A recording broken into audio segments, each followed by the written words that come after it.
You ever feel like someone saw right through you? Not in a scary way, but in a way that made you feel something again?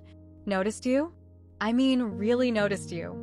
I didn't plan for any of it to happen. I didn't wake up one day and decide to crave what wasn't mine. But life doesn't always ask for permission, it just happens. Slowly, quietly, like rain soaking into your clothes before you even realize you're wet. It started with a glance. Just a look, harmless, right? But that look lingered a little too long. And maybe the worst part? I didn't look away. You see, when you've been invisible for so long, being seen feels like a rescue. My husband hadn't touched me in weeks. Hadn't asked me how I was doing, what I was feeling, if I was okay. He'd kiss the kids goodnight, fall into bed, turn over, and sleep. I'd lie there, wide awake, wondering when exactly I disappeared from his world. So when someone else looked at me like I still existed, I let that moment breathe. I didn't push it away. He didn't say anything at first, but his silence said enough. And the way he noticed when I changed my hair, when I wore something different, when I laughed too loudly at a joke that wasn't even funny. He noticed it all. And I noticed him noticing me. That's when it started. Not with a touch. Not with words. Just a feeling. That slow, aching warmth in your chest when you realize someone sees the parts of you thought had died a long time ago. I told myself it was nothing. That I was just flattered. That I'd never cross any lines. But some lines don't need to be crossed to be broken. Some lines blur until you can't even tell they were there in the first place. He never asked to touch. He just asked to watch. And what wrecked me was realizing I wanted that too. They say the most dangerous desires are the ones you never speak aloud. Mine began with silence. And his? His came with a look. A look I pretended not to notice. Because part of me wanted the same thing. What began as curiosity became a slow, steady undoing. One I thought I could control. Until the moment I couldn't. And now, I'm here, telling you this. Not to confess. Not to explain. But because stories like this, they live in shadows. In bedrooms filled with silence. In marriages that look perfect from the outside, but are starving on the inside. So, if this already feels too close to home, if something inside you is whispering, "I've felt that too," then stay with me. Because this isn't just a story. It's a memory I never thought I'd say out loud. Subscribe to Heartfelt Tales Unfold, where silence becomes stories too heavy to carry alone. And maybe, just maybe, this one might echo something you've never dared say aloud either. I wasn't searching for anything, but I noticed. When someone finally looked at me like I was still there. Not a mom, not a wife, not a shadow. Just me. I'm in my mid-30s. 2 kids. A house that's always half clean and a heart that's been half full for years. My husband, he used to hold me like I was something fragile. Used to call me his calm in the chaos. Now, he barely speaks unless he needs something. Phone in one hand, silence in the other. We share space. We don't share much else. We sleep in the same bed, but it might as well be 2 islands. I ask him about his day. He shrugs. He asks me if we have more toothpaste. That's the level of depth now.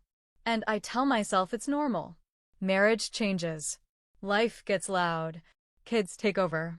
But deep down, I was starving for something I couldn't name. Then there's him. He's been around for years, my husband's friend, technically. But over time, he became mine too. In quiet ways. He's the type that notices things other people miss. Like when I cut my hair. Or when my eyes look tired. He asks questions no one else bothers to ask. He listens like it matters. He never flirts. Never crosses lines. But there's something in the way he looks at me. Like he sees all the things I try to hide. Our house is calm. Too calm. It's the kind of silence that doesn't feel peaceful. It feels like waiting. Waiting for something to break. Waiting for someone to notice the walls closing in. Dinner is quiet. The kids laugh. He scrolls. I clear plates. And sometimes I look at that friend across the table and I wonder if he hears the silence too. We don't talk about feelings in this house. We don't argue. We just exist. But with him, it's like I remember I used to feel. One night, I caught him looking at me while I laughed at something my daughter said. It wasn't a flirtatious look. It wasn't even bold.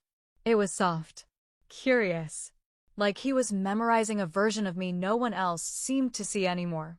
And I felt myself lean toward that warmth, without even moving. I told myself it was innocent, that it was just friendship. But even as I said it, something inside me stirred. Something I hadn't felt in years. Attention, longing, recognition. Not of who I am now, but of who I used to be. And maybe who I still wanted to be. That's the truth. That's where it all began. Not with a kiss, not with a touch, but with two people quietly wondering what it would feel like to be wanted again. It was just a weekend gathering. Nothing out of the ordinary. Couple of friends. Some neighbors. The kids running wild in the backyard, sticky fingers, laughter echoing through the open windows. I wore a loose dress, something simple. Hair pulled up, no makeup. But he looked at me like I was still something. Like the mess, the noise, the stains on my shirt didn't erase me. He helped with the grill, made the kids laugh, told stories that made even my husband smile. And for a while, I convinced myself I was imagining it all. The way his eyes stayed on me a beat too long. The way his voice softened when he said my name. The way he noticed things my husband never did anymore, like how I rubbed the back of my neck when I was tired. Or how I shifted my weight when I felt invisible. Evening came. The sun dipped. Everyone started leaving in waves, kids sleepy, plates stacked, leftover food wrapped up. My husband disappeared into the den. Same as always. Back to his screen, back to his world. And then there was just me and him. He offered to help clean up. Said it casually, I'll stay behind. You look like you've had a long day. I should have said no. Should have smiled politely and sent him on his way. But instead, I nodded. We didn't speak much as we cleared the table. Just the clatter of dishes, the hum of the dishwasher, the weight of everything unspoken between us. He stood close enough that I could feel the heat of his body. Not touching. Just near. Too near. I dropped a spoon. He bent down to pick it up at the same time I did. And when we both straightened, our eyes locked. He didn't say anything, but he didn't have to. His eyes asked the question my own heart had been whispering for weeks. Do you feel it too? I looked away, pretended I didn't understand. But my hands shook when I turned on the faucet, and still he lingered. Wiped the counter. Asked about my daughter's school. Complimented the food. Little things, but his tone felt like it was searching for something underneath the surface. He leaned on the counter, watching me dry the last plate. And there was this quiet. Not awkward. Not loud. Just charged. My heart beat faster. My throat felt tight. Not from fear. From awareness. I told myself it was nothing. Just a friend being kind. Just a tired mom reading too much into a shared silence. But deep down, I knew better. Something had shifted. Something we weren't ready to admit. And yet, somehow, we already had. He said goodnight. Didn't touch me. Didn't lean in. Just looked. One last time. And left. I closed the door behind him. Stood there for a moment. Hand on the knob. Breathing too hard for someone who hadn't moved. That night, I crawled into bed beside my husband. He didn't say a word. Didn't notice the silence pulsing off me like a scream. I stared at the ceiling, replaying every second. And that's when I knew. Something shifted. We both felt it, even if we didn't say a word. I didn't sleep that night. Not really. My body was still, but my mind kept circling back to that look. That silence. That electricity I tried so hard to ignore. I woke up the next morning with this strange ache in my chest. Not guilt. Not quite. Just confusion. A feeling I couldn't name. I got up before everyone else, showered longer than usual, stared at myself in the mirror for a while, and, for the first time in months, I wanted to look nice. I put on a dress I hadn't worn since before the kids. Nothing flashy. Just something that made me feel like me again. Added a little lip color. Fixed my hair. Not too much. Just enough. He didn't notice. My husband, I mean. He sat at the table scrolling through his phone, sipping coffee like always. Mumbled a morning. Didn't even look up. I stood there, waiting. For something. A compliment. A glance. Anything. But nothing came. And then I saw it.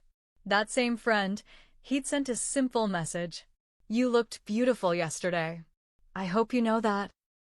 My heart skipped. Not because of the words, but because someone saw me. And that right there was the beginning of the storm. I started putting effort into things again. Clothes, hair, even perfume. But not for the man I married. I told myself it was harmless. That attention isn't a crime. That I deserved to feel noticed. But some days, I think I wanted my husband to notice. Just so I'd have an excuse to stop. To pull myself back. To say, see? I was just trying to get your attention. But he didn't. He noticed the empty peanut butter jar. The rising bills. The misplaced remote. But never me. And the more invisible I felt at home, the more alive I felt whenever that friend walked into a room. It wasn't physical. Not yet. But I started looking forward to things I shouldn't. Like hearing his voice at the door. Like catching his glance from across the lawn. Like seeing that faint smile when we locked eyes for half a second too long. I started laughing more when he was around. Fixing my posture. Touching my neck when I talked. Small things. Things that made me feel wanted. Even if just in my own imagination. And every time he looked at me like I mattered. I hated myself a little. Because I knew what I was doing. Even if I kept pretending I didn't. I was building a secret world in my heart. Brick by brick. And he was in it. And my husband wasn't. But still, I told myself it was fine. It wasn't an affair. It was just attention. Just harmless warmth in a cold, familiar house. But that's the lie we tell ourselves, isn't it? That something only matters when it's physical. That we're safe as long as we don't cross the line. But the truth? I'd already crossed it. In my mind. In my longing. In the way I waited for someone else to look at me, instead of praying my husband would finally see me again. It was my idea. The movie night. Just something casual. Something for the kids. I texted a few people. He was the only one who replied. I told myself it was no big deal. Just a friend. Just a movie. We'd all sit together, eat popcorn, laugh, and then go to bed like nothing mattered. But when he showed up, and I opened that door, the air changed. He brought snacks. Smiled like usual. But the way his eyes met mine, it wasn't usual. The kids picked a movie, something silly. We dimmed the lights. Everyone got comfortable. My husband sat in the armchair, already scrolling on his phone. He barely looked at the screen. Barely noticed the three of us in the room. I sat at one end of the couch. He sat at the other. The kids nestled between us, giggling, tossing popcorn. Completely unaware that something quiet and dangerous was unfolding around them. I couldn't focus on the movie. I could feel him. Not his touch. Not his breath. Just his presence. Like a magnetic pull I didn't want, but couldn't resist. At one point, our eyes met across the room. Just for a second. But it felt like everything stopped. My heart raced. My throat tightened. I looked away first, because if I didn't, I might not have looked away at all. The movie ended. The kids were half asleep, curled up like little warm reminders of the life I'd built. A life I loved. A life I was betraying. Silently. No one moved. Not right away. The credits rolled. My husband got up and mumbled something about checking an email. Left the room. Didn't say goodnight. It was just me and him. In the dim room. In that impossible silence. We didn't speak. We didn't smile. We just sat there. My hand brushed against the throw blanket. I clutched it like a lifeline. Because everything inside me was screaming, wanting, afraid. And then, he whispered, barely audible, I wasn't watching the movie. I didn't answer. I didn't have to. Because my silence was louder than any reply. I stood up, started gathering the popcorn bowls. He followed me to the kitchen, like always. But nothing felt like always anymore. He didn't touch me, didn't lean in, didn't confess anything. But the way he looked at me when I turned around, that look said everything. Everything I was scared to hear.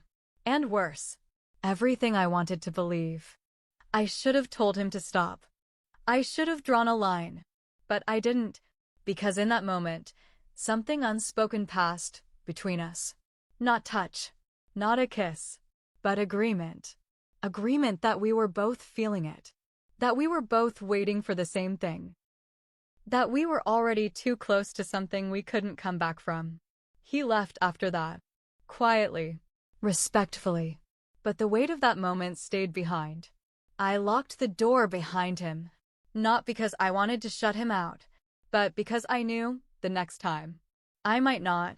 And somewhere deep down, beneath the guilt, beneath the fear, was this tiny, trembling part of me, hoping there would be a next time. It was late. The house was quiet in that suffocating way it gets after midnight. When even the walls feel like they're listening. I couldn't sleep. I paced the kitchen, barefoot, holding a mug of tea I had no intention of drinking. Then there was a knock. Soft. 3 taps. Like he wasn't sure he should be there, but came anyway.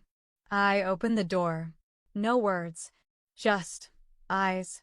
Tired, kind, hesitant. I stepped aside. He walked in. We didn't pretend this was casual. We didn't talk about the weather. Or the movie from before. Or the kids. He sat at the table. I leaned against the counter. The silence between us wasn't awkward. It was full. Too full. Finally, he spoke. Quietly. Not looking directly at me. You haven't been happy. Just that. No question mark. Just a truth dropped in the middle of the room like it had been waiting years to land. I didn't deny it. I couldn't. I stared at the floor. At my chipped nail polish. At the tear in the bottom of my pajama pants. I said, I'm tired. He nodded. And then, softer than before, almost like he was afraid of his own voice, he said, I don't want to do anything. I just want to see it. I looked up. Slowly. See what? I whispered. He didn't flinch. Didn't smile. Didn't explain. You. As you are. Without the armor. And I broke. Because no one had said anything like that to me in years. Not even close. Not, you're beautiful. Not, you're sexy. Not, I want you. Just, I want to see you. He said it like a prayer. Not a demand. Not a fantasy. Not lust. And what shattered me was realizing part of me wanted it too. I had spent years being looked through. Not at. Not into. And suddenly, here was someone asking for nothing. But offering to witness me. I felt exposed. Like my skin had been peeled back. Like he could see every crack, every ache, every quiet scream I'd buried beneath my role as wife, mother, ghost. I sat down across from him. My hands trembled. You shouldn't say things like that, I whispered. I know, he said. But it's already been said. We didn't move. We didn't touch. We didn't even breathe too loud. The room was thick with tension. But not the kind that leads to skin on skin. It was the kind that splits something open deep inside you. There was no physical betrayal that night. No stolen kiss. No hands reaching across the table. But what happened was something far deeper. Emotional permission. We gave each other the right to feel what we were feeling. To stop pretending we didn't feel it. And that was the betrayal. Because once you've been seen, you can't go back to being invisible. Not without bleeding. The next morning, I couldn't look at him. Not my husband. Not my friend. Not even myself. I moved through the house like I was trying not to leave a trace. Made breakfast. Packed lunches. Folded laundry I didn't remember washing. We didn't talk after that night. Not even a message. Not even a glance when we passed each other at school drop-off or in the grocery store parking lot. He didn't come over. Didn't offer to help with the garden like he used to. Didn't linger near the front porch when my husband wasn't home. And I avoided mirrors. Not because I couldn't face what I'd done, but because I couldn't face what I wanted. My husband remained the same. Detached. Predictable. Still scrolling through his phone every night. Still forgetting if I'd told him something that morning or not. But something in him shifted, just a little. He started watching me out of the corner of his eye, noticing when I got quiet, asking once if I was okay. Just once. And I said yes. Of course I said yes. Because what else could I say? Actually, I'm slowly falling apart under the weight of a conversation that didn't involve touching, but still feels like it tore something in me wide open. No, I couldn't say that. The silence between us became heavier. Not the usual kind. This wasn't absence. It was presence, restrained. And it wasn't guilt that kept me quiet. It was fear. Fear that he might ask. That he might look me in the eye, really look, and ask, what's going on? Because I didn't know how I'd answer. And I was terrified that if I started talking, I wouldn't stop. That I'd tell the truth. That I'd tell him everything. Not just about the night, but about the years that led up to it. The loneliness. The aching. The slow erosion of us. But he never asked, and I never offered. The friend? He disappeared quietly. No big conversation. No goodbye. He just stopped coming around. But he left something behind. A shadow. In the hallway. At the sink. In the back of my mind every time I reached for the light switch at night. He was gone. But I still felt him in the silence. In the places where we almost crossed a line. In the breath we held back. In the words we swallowed. My marriage didn't fall apart. Not on the surface. Dinner was still made. Bills were still paid. Kids still laughed. But something inside me had cracked. And no one seemed to notice. And maybe that's what hurt most. Not the betrayal. Not the longing. But the fact that I was drowning quietly and no one thought to ask why the smile on my face looked tired. I carried on. Like women do. Like mothers do. Like wives do. But everything inside me felt different now. Because once someone truly sees you, you can't go back to being unseen. You can pretend. But part of you always remembers. I still wonder if betrayal needs a body, or if a thought is enough. If a glance that lingers too long, if a silence filled with wanting, if a heartbeat skipped for someone else's presence, counts as a sin. Because I never touched him. Not once. Not his hand, not his face. But I saw myself in his eyes. And I wanted to stay there. Longer than I should have. In his eyes, I wasn't tired. I wasn't ordinary. I wasn't forgotten. I was seen. I was felt. And for a woman who'd been invisible for so long, that felt like resurrection. But what does that make me? I go over that night again and again. The words. The pause. The space between his wanting and my silence. I tell myself I didn't cross a line. But maybe the truth is, I drew the line where it felt safest. Where I could still pretend I hadn't betrayed anyone. But I know better. I know what I felt. And sometimes, the ache of what never happened is heavier than if it had. My husband still kisses me on the forehead when he leaves for work. Still asks what we need from the store. Still reminds me to pay the electric bill. But he doesn't ask how I'm doing. He doesn't notice when I cry quietly in the bathroom.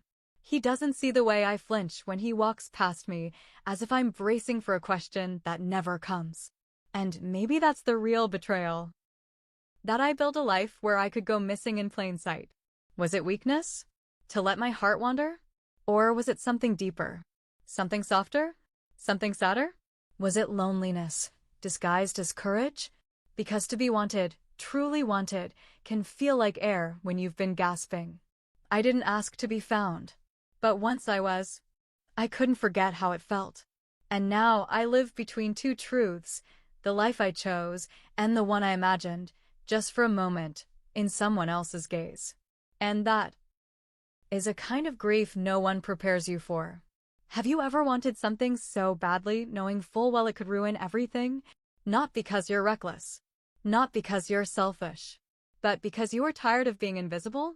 Tired of giving and showing up and holding it all together only to feel like no one even saw you standing there? I didn't want to hurt anyone. I didn't wake up craving destruction. But somewhere in the silence of my marriage, I started shrinking. And then someone saw me. That's what this really was.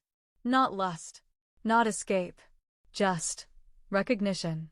And I wonder, does that make me unfaithful? Or just human? Maybe you've been there too. Standing in a kitchen late at night, heart racing for reasons you don't have words for. Smiling too long at someone you shouldn't. Waiting for a question you secretly hope they won't ask because you don't know what your answer would be. So let me ask you something now. Was it betrayal? Or just an unmet need wrapped in silence? Was it wrong or just real? Tell me in the comments. No judgment here. Just truth. Because maybe your story sounds a little like mine. And maybe mine sounds like someone else's secret. If this story touched something in you, if it made you think of the version of yourself you don't talk about, then please, don't just scroll past. Subscribe to Heartfelt Tales Unfold, where silence becomes stories too heavy to carry alone. Tap the bell. The next tale might echo something you've never dared say out loud. And if you're still listening, thank you. Sometimes, just being heard can be its own kind of healing.